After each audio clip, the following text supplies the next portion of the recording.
देख रहे हैं राजीव टाइम्स। आपके साथ मैं हूं आराधना नामदेव। रुक करेंगे खबरों की ओर। मध्य प्रदेश के खाद्य और औषधि प्रशासन मंत्री शिवाजी पटेल ने आज इंदौर का 1 दिवसीय दौरा किया। इस दौरान उन्होंने महाराजा यशवंतराव चिकित्सालय के पास स्थित खाद्य और औषधि प्रशासन के कार्यालय का निरीक्षण किया। दौरे के बाद मीडिया से बातचीत में मंत्री पटेल ने बताया कि मध्य प्रदेश में डबल इंजन सरकार का शासन है, जहां केंद्र में प्रधानमंत्री नरेंद्र मोदी और राज्य में मुख्यमंत्री डॉक्टर मोहन यादव की अगुवाई में कार्य हो रहा है। आपको बता दें कि उन्होंने इंदौर के खाद्य औषधि विभाग के कार्यालय की स्थिति पर चिंता व्यक्त करते हुए कहा कि कार्यालय में बुनियादी सुविधाओं की भारी कमी है। यहाँ ना तो पर्याप्त बैठने की व्यवस्था है और ना ही कुर्सियां और टेबल्स उपलब्ध हैं और ना ही कर्मचारियों के लिए आरामदायक वातावरण है। इस स्थिति को देखकर मंत्री ने दुख जताया और बताया कि शीघ्र ही इस कार्यालय का अत्याधुनिक सुविधाओं से लैस किया जाएगा ताकि यहाँ काम करने वाले कर्मचारी बेहतर माहौल में काम कर सके। इसके साथ ही मंत्री ने खाद्य पदार्थों की गुणवत्ता पर भी जोर दिया और कहा कि फुटपाथ के स्टॉल से लेकर 5 स्टार होटल तक जहाँ भी भोजन बेचा जाता है उसकी गुणवत्ता पर उनका ध्यान रहता है।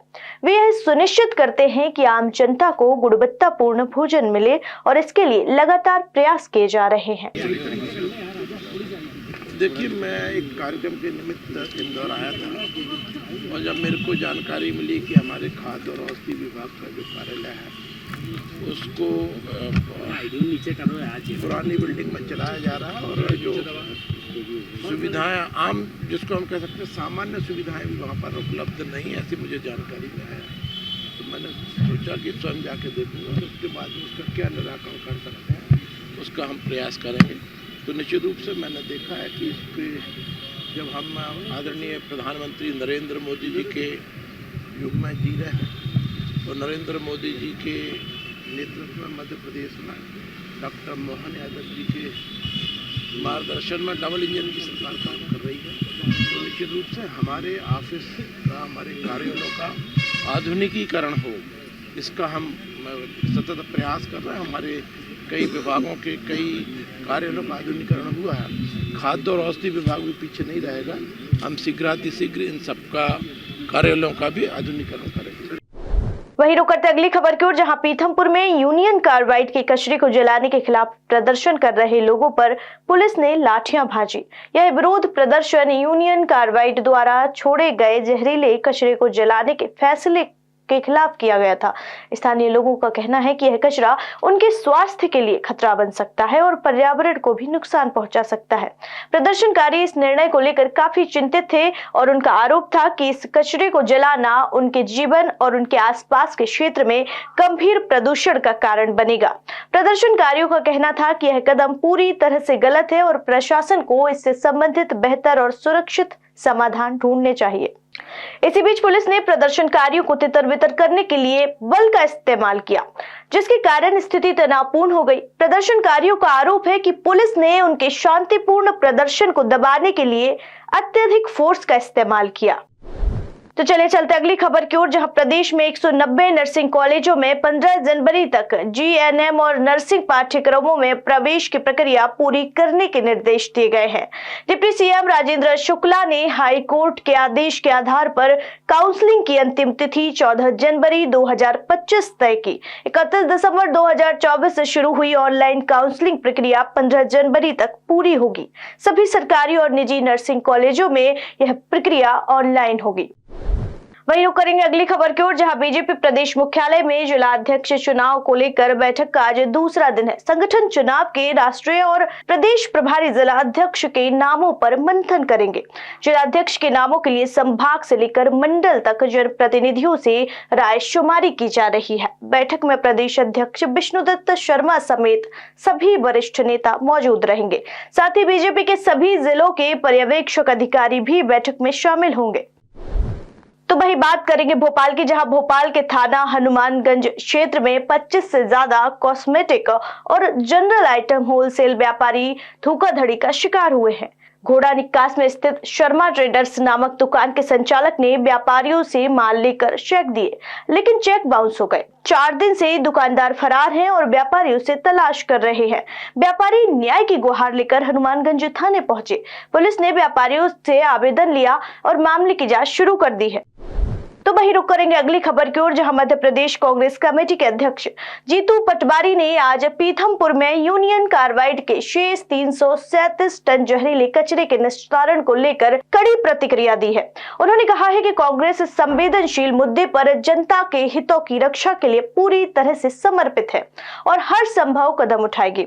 पटवारी ने बताया कि राम की कंपनी द्वारा पहले 10 टन कचरे का निस्तारण के बाद अब 337 टन कचरे का निस्तारण किया जा रहा है, लेकिन इससे पहले आसपास के जल, मिट्टी और वायु की जांच बेहद जरूरी है। इसके तहत कांग्रेस ने यह सुनिश्चित करने का निर्णय लिया कि पीथमपुर और आसपास के क्षेत्र के जल स्रोतों की गुणवत्ता पर कोई समझौता न किया जाए। उन्होंने बताया कि हमने पीथमपुर और इंदौर के आसपास के 25 कुओं और जल स्रोतों की स्वतंत्र लैब से जांच करवाने का फैसला किया है, ताकि सुनिश्चित किया जा सके कि इस कचरे के निस्तारण से पर्यावरण और जनता की सेहत पर कोई नकारात्मक प्रभाव नहीं पड़े। पर पीथमपुर के लोगों ने जमीनें दी कि प्रदेश और देश का विकास हो। पीथमपुर में जमीनें दी होने पौने दाम, अगर मन से दे दी तो ठीक। पिछले 25 सालों से इनकी जमीनें छीनी, आसपास के गांव ने उस दर्द को भी जिया। आज उनकी पीढ़ी को जहर देने का प्रयास हो रहा है। मैं मानता हूं एक सरकार के द्वारा किया जाने वाला अपराध है, अपराध एक व्यवस्था के द्वारा किया जाने वाला अपराध है ये। और यहाँ के विधायक भारतीय जनता पार्टी के, यहाँ के कार्यकर्ता बीजेपी के, अगर इस अपराध में हमारी पार्टी अपराध कर रही है और मौन रहते हैं तो धृष्ट राष्ट्र होते हैं। जैसे दुर्योधन ने अपराध किया था और उनके पिता ने आंखें बंद करके उसको समर्थन दिया था, ऐसा काम करते। यशवंत सागर का इसका रिसाव जाएगा तो इंदौर पर भी भंवर सिंह जी इसका असर पड़ेगा। तो ये लड़ाई सिर्फ पीथमपुर की नहीं है, ये हमारी भी है, इंदौर की भी। ये लड़ाई स्वास्थ्य को लेकर इस प्रदेश की जनता की है ही है। जो लोग अभी हमारी बहनें जो यहाँ आई थी उठ के चल दी, ये इस बात का एहसास नहीं कर रही कि जहर से इनके बच्चों पे कितना असर आएगा। तो वही यूनियन कार्बाइड के जहरीले कचरे को जलाने का मामला लगातार तूल पकड़ता जा रहा है। पीथमपुर का सागौड़ क्षेत्र पूरी तरह से बंद हो गया है। यहाँ के सभी उद्योग ठप पड़ चुके हैं और लोग सड़कों पर उतरकर बड़े पैमाने पर प्रदर्शन कर रहे हैं। प्रदर्शन के दौरान स्थिति और गंभीर हो गई जब आंदोलनकारियों में से राजू पटेल और राजकुमार रघुवंशी ने पेट्रोल डालकर आत्महत्या करने की कोशिश की। तो चौंकाने वाली बात यह है कि इसी दौरान पीछे से किसी ने आग लगा दी। दोनों गंभीर रूप से झुलस गए हैं और उनकी हालत बेहद नाजुक बताई जा रही है। उन्हें तत्काल इंदौर रेफर किया गया है। इस घटना के बाद क्षेत्र में तनाव चरम पर पहुंच गया है। सड़कों पर लोगों का आक्रोश बढ़ता जा रहा है, जिससे प्रशासन और नेताओं के हाथ पांव फूल गए हैं। स्थानीय लोग जहरीले कचरे को जलाने के प्रस्ताव का कड़ा विरोध कर रहे हैं, क्योंकि इससे पर्यावरण और लोगों की सेहत को गंभीर खतरा हो सकता है। तो वहीं रुक करेंगे अगली खबर की ओर, जहां मुख्यमंत्री डॉक्टर मोहन यादव ने कहा कि सुप्रीम कोर्ट के आदेश के तहत पीथमपुर में कचरे का निष्पादन किया जा रहा है। सरकार यह सुनिश्चित कर रही है कि किसी को कोई परेशानी ना हो। उन्होंने जनता से अपील की, गलतफहमी से बचें, सबका जीवन मूल्यवान है, कोई गलत कदम ना उठाए। फिलहाल पीथमपुर में स्थिति तनावपूर्ण बनी हुई है। किसी भी प्रकार से किसी नागरिक के जीवन में कोई कष्ट आए, सरकार ऐसा कभी नहीं चाहेगी। लेकिन सुप्रीम कोर्ट, हाई कोर्ट और उनके माध्यम से यूनियन कार्बाइड के कचरे का निस्तारण करने के लिए जो जगह बताई गई है वो एक अपने आप में फैक्ट्री भी है, और जो हमेशा इस प्रकार के निष्पादन के लिए वो योग्य स्थान सुप्रीम कोर्ट के द्वारा बताया गया है। तो मैं आपसे अपील करना चाहूँगा कि जो कोई भी हमारे समाज के अंदर इसकी गलतफहमी फैलाता है उससे बचाने की जरूरत भी है। सरकार पूरी तरह से गंभीर होकर के वैज्ञानिकों के मार्गदर्शन में ही यूनियन कार्बाइड के कचरे का निष्पादन करेगी। किसी भी हालत में किसी व्यक्ति के जान पे कोई खतरा हो जाए, ऐसा हमारा कभी किसी प्रकार का कोई स्टेप नहीं हो सकता है।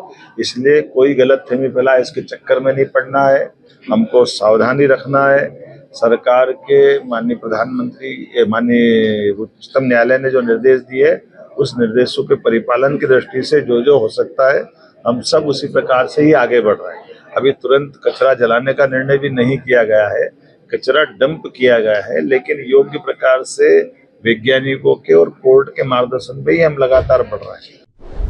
इस बुलेटिन में फिलहाल इतना ही। देश दुनिया की तमाम खबरें देखने के लिए देखते रहिए राजीव टाइम्स। नमस्कार।